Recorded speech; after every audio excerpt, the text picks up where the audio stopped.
महर के बारे में मैंने पूछा कि अभी अदा होगी या नहीं, तो नहीं अभी नहीं। उलमा हजरात से मैं इसलिए कह रहा हूं कि आप हजरात मुअज्जल लिखते हैं और मुअज्जल लिखते हैं, कौन समझ रहा है? आप सीधे कहिए। मैंने जो जुमले वहां कहे वो मैं दोहरा रहा हूं।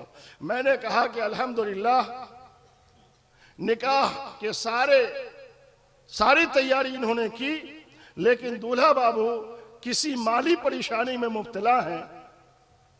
अभी इनकी यह हैसियत नहीं है कि महर अदा करें। इन्होंने महर को उधार रखा है, इन्होंने महर को उधार रखा है। इतना कहना था कि सबका चेहरा उतर आया।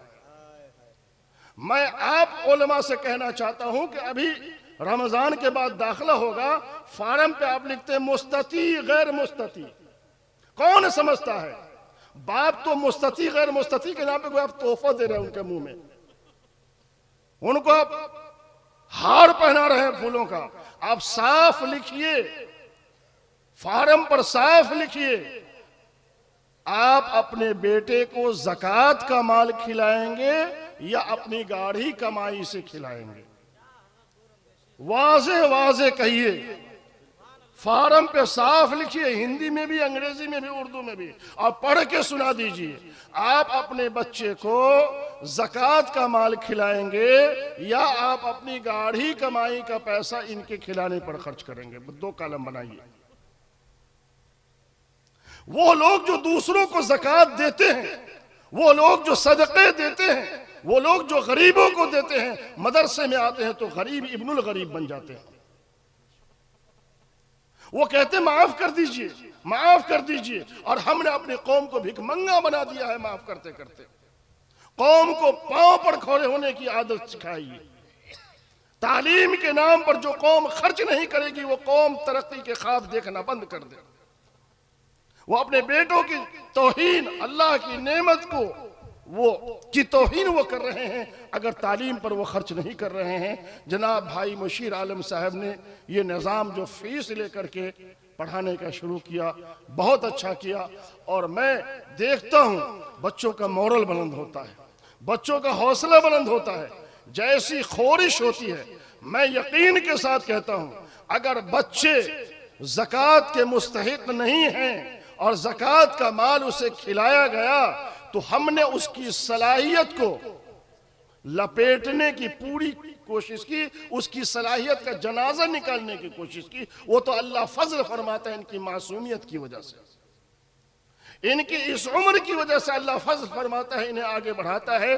तो आप हजरात तालीम के नाम पर पैसे खर्च कीजिए। देखिए इतनी बड़ी टीम इन्होंने कौम के हवाले की है, इससे बड़ी क्या चीज हो सकती है कि अल्लाह तबारक व तआला ने इस निज़ाम को कबूल फरमाया और ये कि बड़ी टीम दे रहे हैं। और साथ में ये बड़ा काम ये कर रहे हैं कि दुनिया से ये गाफिल नहीं है, दुनिया के तकाज़ों से ये गाफिल नहीं है। ये हिफ्ज़ कुरान करीम के साथ दुनियावी ज़रूरी तालीम भी बच्चों को देते हैं। अंग्रेजी और हिसाब में साइंस की तालीम भी बच्चों को देते हैं। इसी निज़ाम के इदारे खोलने की ज़रूरत है। मैं उलमा हजरात से गुजारिश करूंगा कि आप ऐसे इदारे कायम करें, मदरसों की भीड़ नहीं लगाएं। जो मदरसे पहले से मौजूद हैं उन्हें मजबूत कीजिए। गांव गांव में मकतब खोलिए, और मकतब का यह मदरसा नहीं कि जामे उम्मुल कुरा नाम रख दीजिए। छोटे छोटे मकतब का नाम है जामे उम्मुल कुरा। अगर सऊदी अरब से मक्के से किसी को लाया जाए और जामे उम्मुल कुरा जाकर के गांव का दिखाया जाए, क्या तासुर जाएगा जनाब।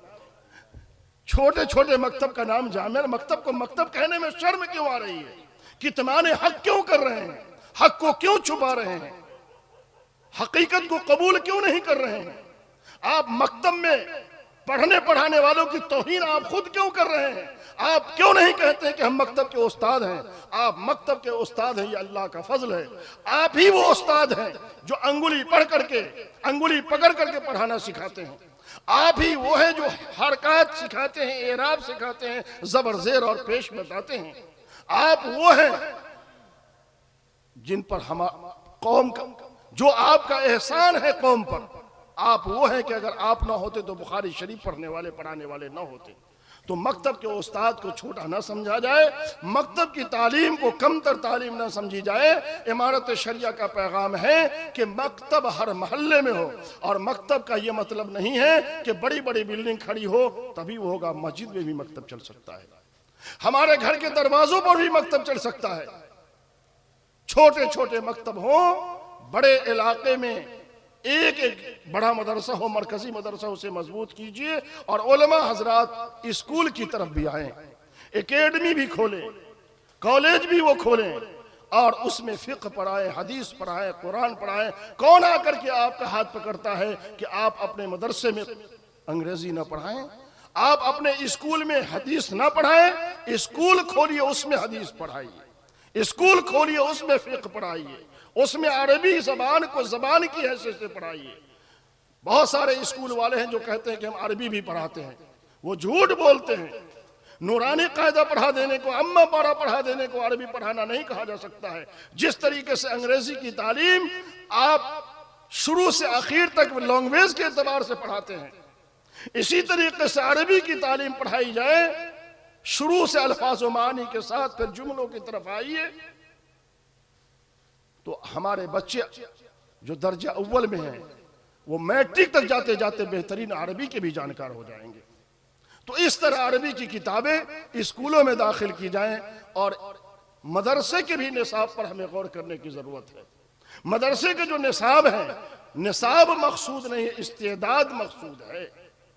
इस्तेदाद हर साल बैठना चाहिए मदरसे के उस्ताद को कि पिछले साल जो हमने किताब पढ़ाई है, इस किताब से हमारे बच्चों को कितना फायदा मिला, इसमें हम कामयाब रहे इस्तेदाद पैदा करने में, सलाहियत पैदा करने में या नहीं। अगर कामयाब रहे तो ये किताब आगे साल जारी रहेगी, अगर नहीं कामयाब रहे किताब बदलेगी। इस तरीके से सोचने की जरूरत है। हिफ्ज़ कुरान और दस्तारबंदी के इस मौके पर हम अल्लाह तबारक व तआला का शुक्र अदा करते हैं कि मौला ये तेरा एजाज़ है और कुरान करीम का ये मोजज़ा है कि आपने छोटे छोटे सीनों में कुरान करीम को महफूज फरमाया है। बेशक अल्लाह इस दीन की हिफाजत करने वाला है। अल्लाह फरमाता है, इन्ना नहनु नज़्ज़लना ज़िक्र व इन्ना लहू लहाफ़िज़ून, हमने कुरान को उतारा है और हम ही कुरान करीम की हिफाजत भी करने वाले हैं। अल्लाह हाफिज है कुरान करीम का, और अल्लाह का फजल है मेरे भाई, ये सब अब हाफिज कहलाएंगे, ये सब अब हाफिज कहलाएंगे। अल्लाह के नामों में एक नाम हाफिज है। जैसे अल्लाह का नाम खालिक, अल्लाह का नाम मालिक, अल्लाह का नाम रहमान रहीम सत्तार गफ्फार। कोई आदमी अपना नाम रहमान नहीं रख सकता है, यह जायज नहीं। अब्दुल रहमान नाम रखना है, अब्दुल मालिक नाम रखना है, अब्दुल खालिक नाम रखना है, खालिक नहीं रख सकते नाम। हम लोग बोलते हैं खालिक भाई, बिल्कुल गलत है, नाजायज। अब्दुल खालिक भाई के नामों को बिगाड़िए नहीं। लेकिन अल्लाह ताला हाफिज कुरान से इतना खुश हो जाता है कि हिफ्ज़ कुरान की बरकत से अपना नाम इनको दे देता है कि अब तुम भी हाफिज कहलाओ। अल्लाह का नाम हाफिज है, अल्लाह अपने नामों में से एक नाम इनको देता है कुरान करीम के सदक़े में। अल्लाह तबारक व तआला इनके सीनों को कुरानी उलूम के लिए खोल दे और अल्लाह इनकी दुनिया और आखिरत बना दे। हमने तजर्बा किया है, हमने तजर्बा किया है, हुफ़ाज़े किराम जब आगे बढ़ते हैं तो दूसरों से कहीं सबकत ले जाते हैं। इंशाअल्लाह ये दूसरों से सबकत ले जाएंगे। अल्लाह ताला इस इदारे को कामयाब बनाए और इस इदारे के तमाम असातिज़ा और मुंतज़िमीन को बेहतर बदला अता फरमाए। मैं बहुत शुक्रगुजार हूँ कि मैं ताख़ीर से पहुँचा, लेकिन जनाब मौलाना आपसे मुलाकात होकर के खुशी हुई। आप अच्छी निज़ामत करते हैं और बुज़ुर्गों के तर्ज पर करते हैं। अल्लाह तबारक व तआला हम सबको कबूल फरमाए। व आखिर दावाना अनिल हम्दुलिल्लाहि रब्बिल आलमीन। मुअज़्ज़ज़ सामईन।